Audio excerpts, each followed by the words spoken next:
आज हम बात करने वाले हैं बायजूस की।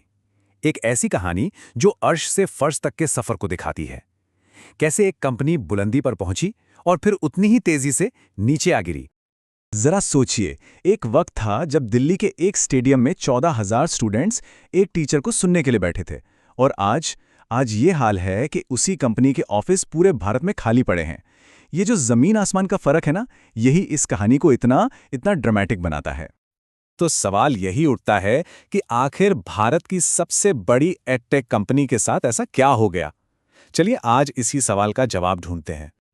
देखिए, हर बड़ी कहानी की तरह इसकी शुरुआत भी एक इंसान से होती है। इसके फाउंडर बायजू रविंद्रन, एक बेहद टैलेंटेड और पॉपुलर टीचर जिनके पढ़ाने के अंदाज ने ही इस पूरे साम्राज्य की नींव रखी थी। ये उनके शुरुआती सफर के कुछ बहुत जरूरी पड़ाव हैं। 2003 में उन्होंने बस अपने दोस्तों की मदद करने के लिए कैट का एग्जाम दिया और 100% ले आए। फिर 2005 में दोबारा दिया और फिर से 100% बस यहीं से कैट टॉपर का टैग लग गया और देखते ही देखते छोटी क्लास से शुरू हुआ सफर बड़े बड़े ऑडिटोरियम तक पहुंच गया और फिर 2011 में कंपनी की शुरुआत हुई। अब उनकी असली ताकत क्या थी? उनका पढ़ाने का तरीका। वो चीज़ों को रटाते नहीं थे, बल्कि कॉन्सेप्ट को समझाते थे। और उनकी स्ट्रैटेजी भी कमाल की थी। पहली क्लास बिल्कुल फ्री, और ये मॉडल इतना हिट हुआ कि जो 10 बच्चे फ्री क्लास में आते थे, उनमें से 9 पेड कोर्स ले लेते थे। मतलब 90% का कन्वर्जन रेट। ये जबरदस्त था। और बस यहीं से कहानी एक टीचर की सफलता से बहुत आगे निकल जाती है। अब ये कहानी बन जाती है टेक्नोलॉजी, इन्वेस्टमेंट और एक रॉकेट की रफ्तार से बढ़ने वाली कंपनी की। साल 2015 ये एक टर्निंग पॉइंट था। बायजूस ने अपना लर्निंग ऐप लॉन्च किया और इस ऐप ने न सिर्फ स्टूडेंट्स का बल्कि दुनिया के बड़े बड़े इन्वेस्टर्स का ध्यान खींचा। सिकोया और तो और मार्क ज़करबर्ग की संस्था चैन ज़करबर्ग इनिशिएटिव ने भी इसमें पैसा लगाया। और फिर आया कोविड। कोरोना महामारी ने जैसे सब कुछ बदल दिया। ये चार्ट साफ दिखा रहा है कि एडटेक सेक्टर में पैसों की जैसे बाढ़ आ गई थी। 2019 में जहां फंडिंग $429 मिलियन थी, वहीं 2021 तक ये बढ़कर $4,165 मिलियन हो गई।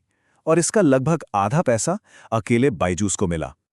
अब जब इतना पैसा आया तो सारा जोर सेल्स पर लग गया। और उनका सेल्स का तरीका बहुत चालाकी से बनाया गया था। पहले बच्चे से एक ऐसा मुश्किल सवाल पूछो जिसका वो जवाब न दे पाए। फिर उसी सवाल का जवाब एक बढ़िया वीडियो में दिखाओ। इससे पेरेंट्स के मन में अपने बच्चे के भविष्य को लेकर एक चिंता पैदा हो जाती थी, एक डर।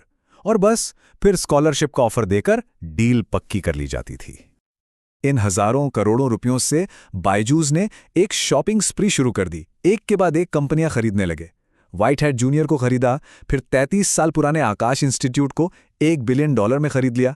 मतलब जो भी कंपनी उनकी ग्रोथ को और तेज कर सकती थी, उसे खरीद लिया, कीमत चाहे जो भी हो। और इस सब का नतीजा ये हुआ कि मार्च 2022 तक बायजूस की कुल कीमत यानी उसकी वैल्यूएशन अपने पीक पर थी, $22 अरब। लेकिन ये जो इतनी चमकदार सफलता दिख रही थी ना, इसके पीछे की कहानी कुछ और ही थी। अंदर ही अंदर कई बड़ी समस्याएं पनप रही थीं। और अब कहानी उस मोड़ पर आती है जहां से सब कुछ बिखरना शुरू होता है। ग्रोथ का प्रेशर इतना ज्यादा था कि सेल्स टीम के लिए काम का माहौल बहुत टॉक्सिक हो गया था। 14-14 घंटे की शिफ्ट, ऐसे टारगेट्स जो पूरे ही नहीं हो सकते, और अगर टारगेट का 50% भी पूरा ना हो तो नौकरी से निकाल दिए जाने का डर। इसी दबाव में सेल्स टीम ने पेरेंट्स पर दबाव डालना और उन्हें मिससेल करना शुरू कर दिया। और यहीं पर कंपनी की सबसे बड़ी और बुनियादी गलती छुपी थी। इसे कहते हैं यूनिट इकोनॉमिक्स। आसान भाषा में समझें तो बायजूस एक कोर्स को बेचने में जितना पैसा खर्च कर रही थी, वो उस कोर्स से होने वाली कमाई से कहीं ज्यादा था। इसका मतलब जितनी ज्यादा बिक्री उतना ही बड़ा घाटा। ये एक ऐसा मॉडल था जो कभी प्रॉफिटेबल हो ही नहीं सकता था। और जब फाइनेंशियल रिपोर्ट सामने आई तो एक और हैरान करने वाली सच्चाई पता चली। ये डोनट चार्ट देखिए। बायजूस की 80% कमाई टैबलेट बेचने से आ रही थी और सिर्फ 20% कोर्स फीस से। असल में वो एक एडटेक कंपनी कम और एक हार्डवेयर बेचने वाली कंपनी ज्यादा बन गई थी। बायजूस को लगा था कि महामारी के बाद भी स्टूडेंट्स ऑनलाइन ही पढ़ेंगे, लेकिन उनका ये अंदाज़ा बिल्कुल गलत निकला। बच्चे क्लासरूम में वापस जाना चाहते थे, और जब उनका ऑनलाइन मॉडल फेल होने लगा तो उन्होंने अचानक ऑफलाइन सेंटर खोलने का ऐलान कर दिया, जो इस बात का साफ संकेत था कि उनकी स्ट्रैटेजी फेल हो चुकी है। और यहीं से कहानी के आखिरी चैप्टर की शुरुआत होती है, उन घटनाओं का एक ऐसा सिलसिला जिसने कंपनी को पूरी तरह से नीचे गिरा दिया। फाइनेंशियल ईयर 2021 में कंपनी ने 4,564 करोड़ रुपए का घाटा दिखाया। अगर इसका हिसाब लगाएं तो ये हर दिन 12.5 करोड़ रुपए का नुकसान था, हर एक दिन। इसके ठीक बाद कंपनी अपना 1.2 अरब डॉलर का एक बहुत बड़ा लोन चुकाने में नाकाम रही। नतीजा ये हुआ कि जिन विदेशी कंपनियों ने लोन दिया था उन्होंने बायजूस पर केस कर दिया। और फिर आया सबसे बड़ा झटका, वैल्यूएशन में 99% की गिरावट।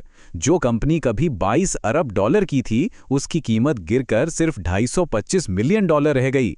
99% की गिरावट।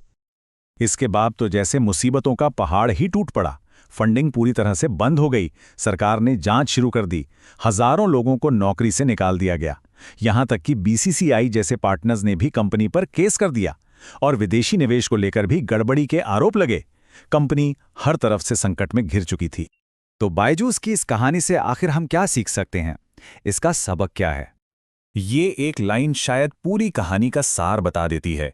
कंपनी का फोकस अच्छी एजुकेशन देने पर नहीं था, बल्कि सिर्फ और सिर्फ ग्रोथ और अपनी वैल्यूएशन बढ़ाने पर था। उनकी नींव में ही लत थी, सिर्फ बड़े दिखने की। और अंत में ये कहानी हमारे लिए एक बड़ा सवाल छोड़ जाती है कि बहुत तेजी से बढ़ने की, हर कीमत पर नंबर 1 बनने की असली कीमत क्या होती है। शायद बायजूस की कहानी से बड़ा इसका कोई जवाब नहीं हो सकता।